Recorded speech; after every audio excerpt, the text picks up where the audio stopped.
सुन ली जाती है, बहस सुन ली जाती है। अच्छा 12:30 बजे और 2:30 बजे इस फाइल में रजिस्ट्री की जाती है उस पार्टी को।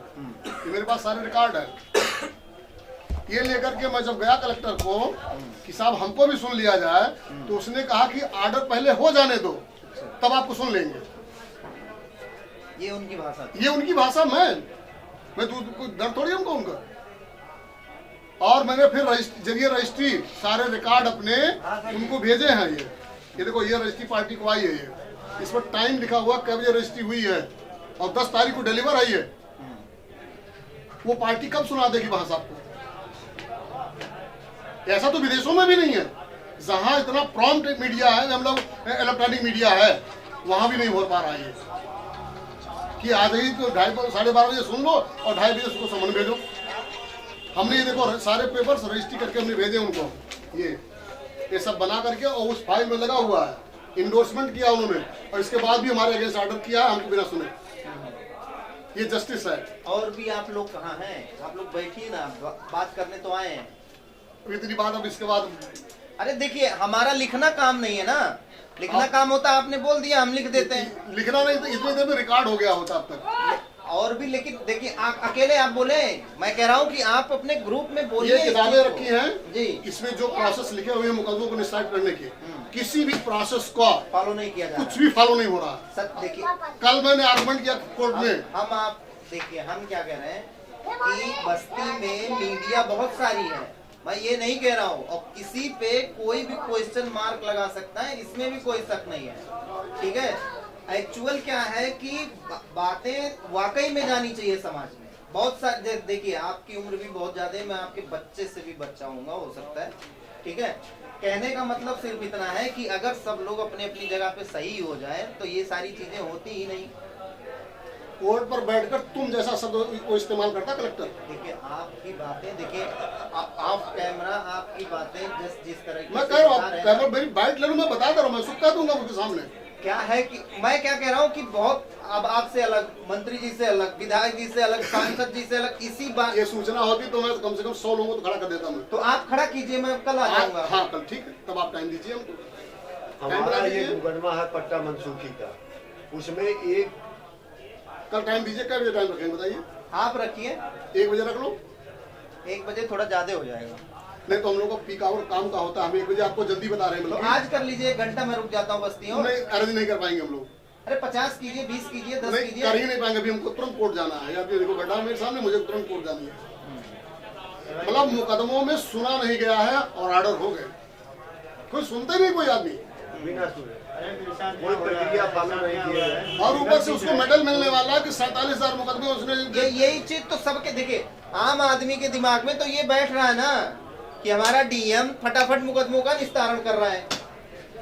वो निस्तारण कर रहा है कि दुनिया फूंक रहा है। मैं कह रहा हूँ ये आप बताएंगे कि ये देखिए ये प्रोसेस था और ये महिला फॉलो का किया गया। मैं उसके कर्मचारी का नाम नहीं बताऊँ, महिला कर्मचारी थी मीटिंग में, तो शाम के टाइम मीटिंग का काम उसका ये है, वो सारी मोबाइल सबकी रखवा लेता है, तो मीटिंग कराता है। और उस महिला ने से पूछा गया तुम्हारे कार की प्रगति क्या बताओ जरा, तो उसने कहा कि सर मुझे थोड़ा सा प्रॉब्लम हो गई है, हमारी प्रेगनेंसी 14 महीने चली है, तो उसमें मुझे प्रॉब्लम थी। उसको वो शब्द इस्तेमाल किया उस कलेक्टर ने, कहा तुम महिलाओं का ये हाल है, कभी प्रेगनेंसी कभी तुम्हारा पीरियड, तो नौकरी काहे करती हो? ये खुदाए भगवान है, इसके भी माँ से पैदा हुआ। बंद हो गया, हड़ताल बंद क्यों हुआ? हड़ताल बंद, देखो आप शहर से बिलोंग करते हो फिर देहात से? दोनों जगह से। देहात अभी भी ठेकेदारी कर रहा हूँ।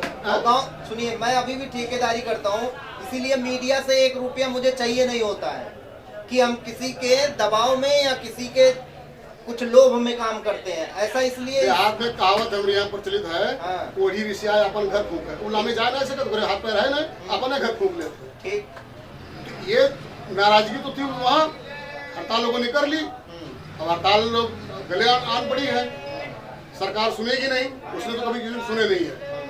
2014 से इस सरकार ने, सरकार चेंज करना है, हमारे बदले होगा क्यों नहीं होगा? डायरेक्ट वो घरों में घुस देता है रोज 500 रुपया महीना हर किसान को घर उसके जेब खाते में, और 5 किलो अनाज 15वें दिन फ्री। उसके खिलाफ कौन वोट देगा? उसको कौन खिलाफ उसको वोट करेगा? जब उससे ज्यादा हम 1000 रुपया महीना उसको किसान को हम दे ले जाएं और 10 किलो अनाज उसको फ्री हम दे ले जाएं, तब शायद इसमें कुछ परिवर्तन आए। बाकी कुछ होने वाला नहीं है, क्या जानू। ये रियल है, यही रियल है, बाकी कुछ नहीं है। हाँ, अब उसके हाथ वो एक हथकंडा लग गया है, एक हथियार उसके हाथ लग गया है। क्या चीज? यही ये काम जो है, सुप्रीम कोर्ट ने कहा है कि हमारे गोदामे में अनाज सड़ता है तो जनता खाने बगैर मरती है। ये अनाज जनता को कुछ मूल्य लेकर के उसको क्यों ना वितरित कर दिया जाए? ये तो गवर्नमेंट के सुप्रीम कोर्ट का डायरेक्शन था, कांग्रेस उसको अडॉप्ट कर रही थी, उससे थोड़ी सी कमियां हुई थी, उससे कमियां हुई हैं, तभी तो भोग रहे हैं। सत्ता के बाद अभी तो गए हैं ना, 100 साल सब वाली सरकार, बूढ़ी हो गया, जो आदमी बूढ़ा हो गया मर गया। अब उसके बेटे नालायक, उसके नाती नालायक, पनाती नालायक। ये मान रहे नालायक है? बिल्कुल मैं मानता हूँ। नालायक व्यक्ति नहीं बैठेंगे, ऐसा नहीं है। नालायक को बैठा देंगे, फिर दुनिया लौटेगी वही, फिर लौटेगी, वो पहिया घूम कर ऐसे फिर आएगा, इसमें भी नालायक पैदा होंगे। 12 साल आरएसएस की सेवा किया हूँ, विश्व हिंदू परिषद जिस समय स्थापित हुआ था, यूपी में आया था, मुझसे मैं बता रहा हूँ, मैं वो व्यक्ति हूँ कंधे पर झोला टांग कर भीख मांग रहा था मैं, तो कोई भीख नहीं देता था विश्व हिंदू परिषद के नाम पर। अशोक सिंघल के साथ के जाजिम को झाड़ कर उनके साथ बैठा हूँ अयोध्या में। विजय राजे सिंधिया के बगल में बैठा हुआ आदमी मैं हूँ, लेकिन उसको लात मार के मैं चला आया है। आपसे आवाज आप टाइम कह रहे दे नहीं पाएंगे? बिल्कुल नहीं, हम कोर्ट की तरफ बिल्कुल आप मिल गए हैं, वो मन में बहुत तकलीफ है, कोई सुनता नहीं। देखिए, हमारा काम है, आप उठा के चैनल को देख लीजिएगा, कहीं भी किसी से भी आज तक से डर के काम ही नहीं किया हूँ, ये आपके